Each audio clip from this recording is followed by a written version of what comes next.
Alright, so we got the wheels, which I was very excited about, but we have a problem. So if you recall from the previous videos, I ended up getting the wheels for the Mustang. Here's the wheels I got, SPE SP2 19x10s all around. If you haven't watched the video of unboxing these wheels, you can check them out. And I was pretty much very excited to be putting these wheels, I have the installation kit over there as well, and mount them on my Mustang. As I said in the previous videos too, the appearance-wise, the Mustang is pretty much coming along. The last piece is the wheel, because I've lowered it, and I've also put a GT500 spoiler.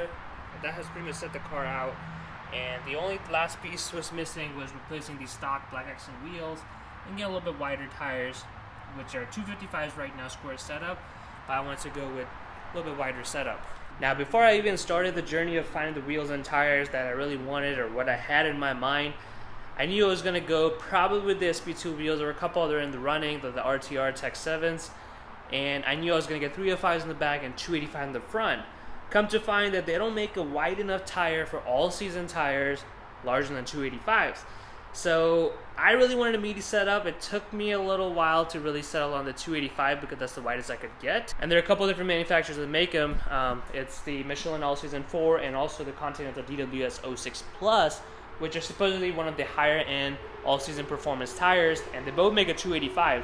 So I did my research, and it seems like the Michelin All-Season 4 or the Pilot Sport All-Season 4 is a little bit better than the Continental, and if I'm going to spend the money on the car, I might as well get something that is actually going to be there for a long period of time, because it's 40,000-50,000 miles in a stock car.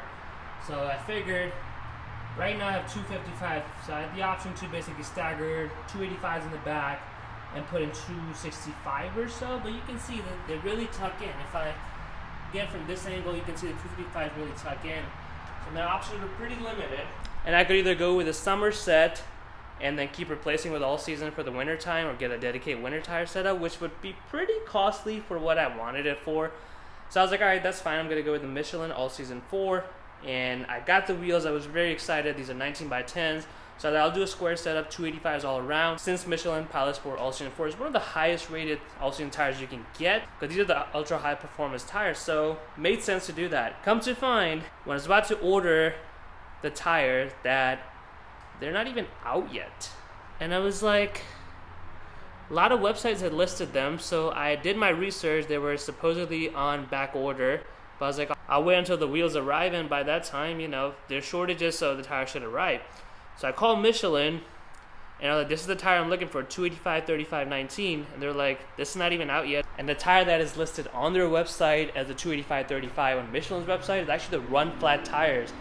And I almost wanted to pull the trigger to get the run flat so I can mount the wheels and really see how the car looks, but I've heard from a lot of people on the forum posts that the run flat tires are not recommended because they get very hard, the performance kind of suffers, and of course the Mustang is a performance car, so while I should be getting summer tires, if I'm getting the all season and compromising on the performance and the right quality, because I do take it on a lot of road trips, I feel that's not going to end well for me. So basically I've been calling tire companies trying to find 285 35s. There is a Continental DW 06 Plus, which would actually save me $30 per tire, give or take, which is about $120. But given that the tires, whatever I end up getting, I'll probably give it 4 or 5 years. I feel like it's not worth that much money, because I'll always have that thought at the back of my mind that what if I got the Michelin Pilot Sport All Season 4 as opposed to Continental, as it do rate a little bit better overall. The Pirellis that came on this car, it's been 35,000 miles or so, and the tread itself is actually not that bad. I've probably got, I don't know, another year or so to keep these Pirellis working, so I feel like that's going to be fine. I do get the Michelin Pilot Sport All Season 4. It's going to last me another 4 or 5 years, kind of like the stock ones. So I definitely don't want to compromise on that, but I'm going to be hitting more tire companies, but I'm really bummed out because the wheels are just sitting there waiting for them to be installed, but I can't get the tires I really want. So I'm going to see if Michelin releases. I've talked to them a couple times, and they said that because of shortages there could be a delay, and they said to kind of call back closer to the release date to see what the status is. So I think I'm okay waiting, but it would really suck if I have to wait and then find out that because of the shortages they're actually delayed further out. That's not going to be good. I feel like I would be really pissed, and I might end up just getting a Continental DWS 06 Plus. Well guys, that's it for this video. I'm hoping I can get the tires in stock at one of the companies, at one of the retail locations for the tires, and get them installed, because I really want to see these wheels installed. If you haven't checked out how these wheels look, then make sure you check out the unboxing video where I actually showcase you the wheels themselves, and you can kind of take a look at the quality of them and the color I got and everything. I hope you guys enjoyed this video. I'll catch you in the next video. Make sure you subscribe to Red 50 for more videos.